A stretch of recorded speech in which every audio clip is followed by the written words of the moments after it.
Vamos falar um pouquinho de saúde. Estou com o Dr. Bernardo Correia de Almeida Teixeira. Ele é médico radiologista e neuroradiologia da Quanta Diagnóstico por Imagem. Tá tudo bem, doutor Bernardo? Seja bem-vindo na manhã de hoje. Bom dia para você. Caiu, né, o nosso contato daqui a pouco com o doutor Bernardo para a gente atualizar por quê.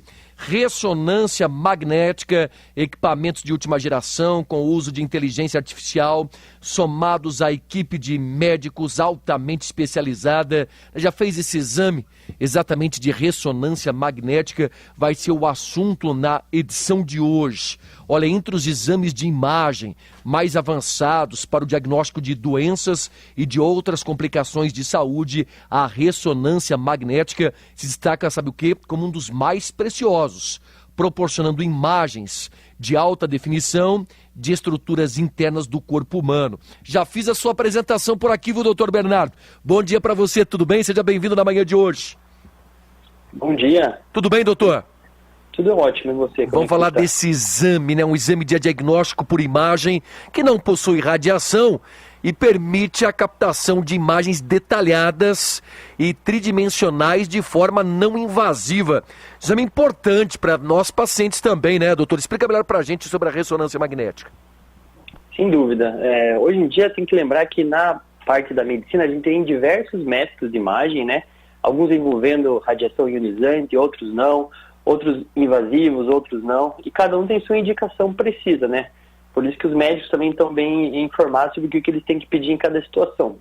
E a ressonância magnética é um dos mais inovadores, exatamente porque os riscos que estão envolvidos são mínimos. Além da qualidade da imagem ser uma das mais superiores e das que mais avança com a tecnologia. Então, nos últimos anos, a qualidade da ressonância magnética vem aumentando de uma forma muito expressiva, e uma coisa outra interessante é que o tempo do exame vem diminuindo também de uma forma significativa.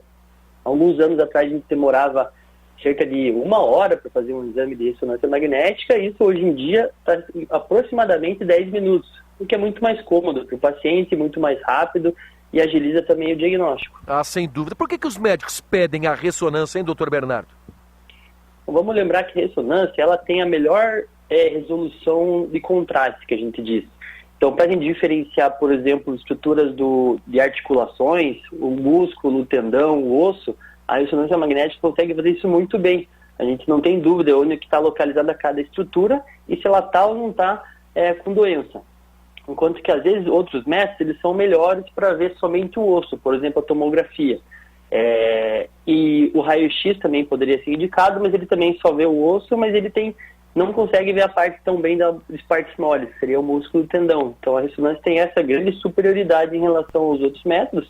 Então, a gente usa muito na parte de exames neurológicos, de articulações, e também em crianças, né, pela essa questão de ter pouca radiação, de não ter radiação ionizante, né, então de não ter riscos. A gente está conversando com o Dr. Bernardo Correia de Almeida Teixeira. Ele é médico radiologista e neuroradiologia da Quanta Diagnóstico por Imagem. Ô, doutor, me tira uma dúvida, por gentileza, né? Qual médico pode pedir uma ressonância magnética?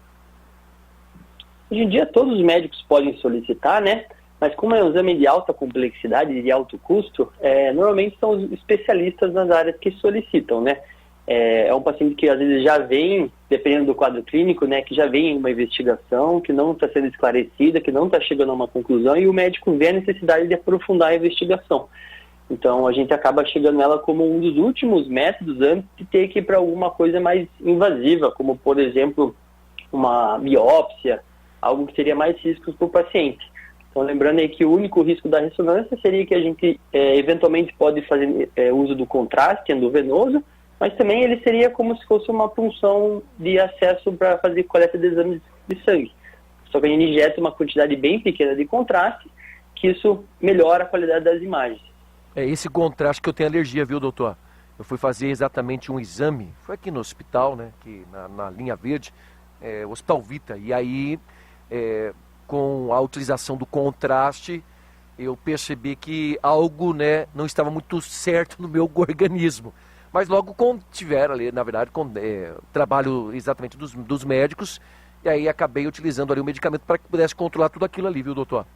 Por isso que eu sempre falo, olha, vai fazer a ressonância, tenho alergia, esse tal do contraste aí, não aplica o contraste. O que é o contraste, hein, doutor? Alô? Oi, doutor, o que é o contraste, hein, doutor? Alô? Oi, tá me ouvindo agora, doutor? Acho que caiu aqui para mim. Opa, vamos manter aqui o contato exatamente com o doutor, exatamente para a gente falar sobre isso. Eu vou dizer para você, viu, eu tô com uma dor de cabeça muito forte e aí me aplicaram o tal do contraste e eu não sabia que tinha, né, alergia a esse tipo de medicamento. Eles utilizaram lá e tal, né?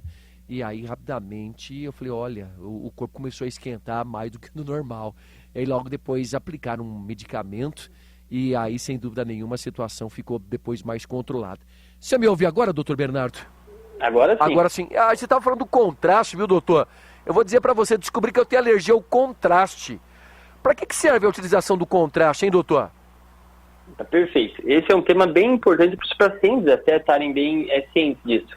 Lembrar que o contraste, principalmente da ressonância magnética, ele tem baixíssimos índices de complicações. Então chega a ser 0,004%. Então veja como é raro, né?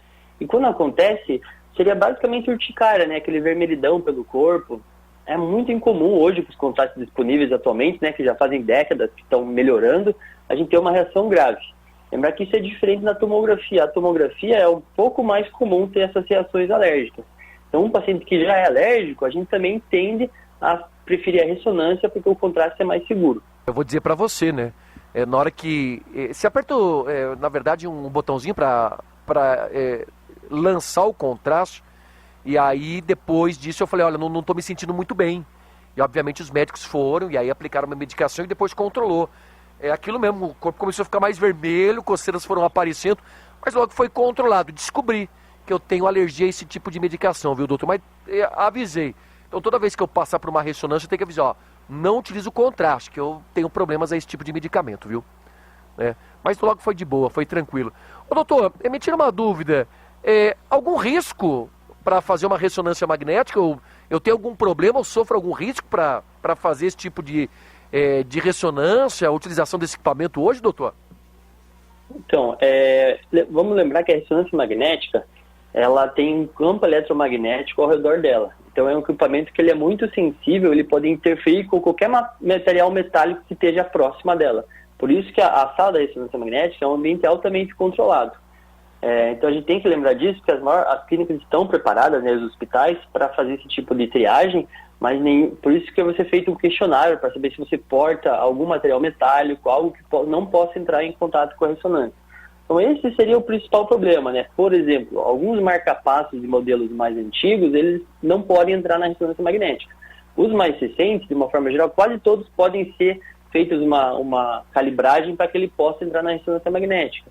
Alguns clipes cirúrgicos também não podem entrar na ressonância magnética. Então a gente tem que fazer uma triagem bem completa do paciente para saber se ele tem algum material no corpo dele que não possa entrar na ressonância magnética. Ô, doutor, aqui inclusive está chegando uma pergunta, né? A Cleide mandou pra gente aqui do Alto Boqueirão. Bruno, é verdade isso? Nada de cabelo molhado, corpo úmido, cílios postiços, ou enfim, metais na composição. Isso aí tudo tem que ser eliminado para fazer a ressonância magnética, doutor? Perfeito, Cleide. Ótimas perguntas aí. Estamos com um pessoal muito interessado. Cada clínica tem uma política, né? Então a gente tem que respeitar cada política, porque cada equipamento de ressonância ele é um pouco diferente. Mas de uma forma geral, o que acontece? Se tiver com o cabelo molhado, pode ter um risco de seu cabelo esquentar. Esse outro risco da máquina de ressonância magnética, né? Ela trabalha com um pouco de excitação dos prótons do corpo humano e isso pode levar a um aumento de temperatura. Então, pacientes que fizeram tatuagens há pouco tempo, que têm materiais metálicos, a gente espera esse material ser reabsorvido. Cabelo úmido, ele pode esquentar, isso pode levar a uma queimadura. Então, a gente tem que não pode ser um cabelo encharcado, mas ele tem que estar pelo menos assim, praticamente um pouquinho só úmido. Então, a gente tem que avaliar caso a caso no dia ali para ver como é que está. Doutor, tomografia é uma coisa, ressonância magnética é outra, né?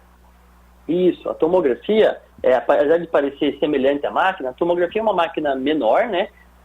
A ressonância é uma máquina maior e na tomografia a gente usa a radiação, o raio-x.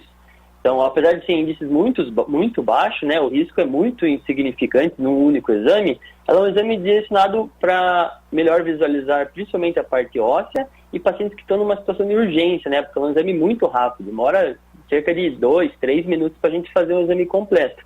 E a ressonância ainda é um exame mais seletivo, é um exame mais demorado, é um exame que a gente precisa de uma colaboração do paciente, ele não pode se movimentar quase nada para que as imagens fiquem boas. Então a gente costuma reservar ele para pacientes que estão numa investigação ambulatorial e já estão mais num segundo estágio de investigação de doença. Doutor, eu vou falar um negócio para você. Eu vou ser bem sincero. Eu acho que eu tenho fobia na hora que eu deito naquela maca e aí me lançam para dentro do equipamento. É comum isso, doutor? É extremamente comum. Todo dia a gente encontra situações como essa. E é uma coisa da pessoa, né? Ninguém precisa ficar envergonhado disso, né? Tem alguns homens que se sentem envergonhados por ter esse tipo de pânico na máquina, porque realmente é um ambiente um pouco apertado dentro da máquina e a pessoa se sente claustrofóbica. É verdade. E nesse caso a gente tem algumas opções, né? A gente tenta sempre conversar com o paciente, reforçar para ele que nós estamos ali na frente dele, temos total controle sobre a máquina e nada vai acontecer de ruim com ele. Alguns pacientes toleram esse tipo de abordagem. A gente pode colocar um familiar junto na máquina com ele, mantendo contato físico para tentar deixar ele um pouco mais tranquilo. E, eventualmente, se for um exame muito necessário, a gente também pode, né, realizar um exame sob sedação, em que o paciente daí ele vai ser sedado, tem os riscos do procedimento de sedação, mas se realmente for necessário, a gente pode fazer isso. E lembrando, né, por fim, que a gente tem outros métodos, como você mesmo citou, a tomografia, né, que é um exame mais rápido. Então, eventualmente, se a gente puder trocar esse exame por uma tomografia, que é mais rápido e mais tolerável, a gente também tem essa opção. Faz tempo que eu fiz esse exame, né, de ressonância. Lá tem um barulho também característico, aí colocaram um fone lá. Também incomoda o barulho, né, doutor? Também incomoda. As tecnologias mais recentes estão diminuindo esse barulho, né? Tem as empresas que fazem esses equipamentos estão preocupadas com isso, né? Fazem exame mais confortável e com menos barulho. Mas a grande vantagem, eu acho que hoje em dia, que o tempo do exame está muito reduzido. Então, mesmo que seja um barulho um pouco desagradável, a gente põe a proteção, né? Então não tem um risco para o paciente. Ele costuma ser... A gente pode até, eventualmente, colocar uma música para o paciente escutar, né? A gente está tentando fazer isso também. A maior parte dos pacientes que não fazem exame de encéfalo, que onde não cabe o fone junto, para o paciente até não prestar atenção no barulho, prestar atenção na música. Entendi. Ainda é caro esse tipo de exame hoje? Como toda tecnologia, quando é lançado o preço é muito alto, mas a partir de um certo tempo vai disseminando na sociedade, a necessidade se torna clara, os preços vão abaixando também, né? Então, hoje em dia, eu diria que o preço já está bem mais acessível. Bem mais em conta. Bem mais em conta, mas lembramos que dentro dos exames de métodos de imagem, né, ele realmente é considerado um exame de alta complexidade. Perfeito. Ali, através da ressonância, eu vou fechar com o senhor. Temos exames que podem diagnosticar o quê? Tumores, traumas, infecções, ligamentos rompidos. Quer dizer, ele traz uma série aqui, né, de respostas não só para o paciente, mas principalmente para o médico, né, doutor? Sim. Então ele pode visualizar tudo isso, né? Lembrar que é um método de imagem. Então a gente vai ver principalmente a anatomia. Toda a alteração anatômica a gente vai conseguir ver muito bem. Mas existem algumas doenças que a gente precisa correlacionar com outros exames laboratoriais e com a clínica. E só a imagem, às vezes a imagem não vai estar alterada. Então, para lesões tumorais, como você comentou, ela é muito excepcional, né? A gente consegue com uma clareza muito assertiva dizer se existe ou não existe alguma coisa. Para os ligamentos rompidos, a gente consegue ver o ligamento, então claramente vai dar para ver se ele está ou não está rompido. Para questões, hoje em dia, né, dessas doenças inflamatórias, crônicas, que pacientes às vezes tomam remédios para desinflamar o corpo humano, a gente também consegue fazer o controle dessa atividade da inflamação, se os remédios estão funcionando, não estão funcionando, se tem sinais de inflamação ou não tem sinais de inflamação. Então veja que é uma gama muito ampla de doenças que a gente pode interferir. Perfeito, excelente entrevista, hein? Dr. Bernardo Correia de Almeida Teixeira, médico radiologista e neuroradiologia da Quanta Diagnóstico por Imagem, falando pra gente da importância hoje desse exame de ressonância magnética. Você fez o exame, Adel, já de ressonância magnética? Ainda não fez, né? Mas quem sabe depois você vai lembrar dessa entrevista e tira todas as suas dúvidas. Doutor Bernardo, nosso muito obrigado pela sua audiência, nosso muito obrigado pela sua participação e a gente pode voltar a qualquer momento com muito mais ou numa outra oportunidade. Obrigado, viu, doutor? Uma boa quarta-feira para o senhor. Eu que agradeço. Bom dia a todos. Obrigado, bom dia. São 7h36.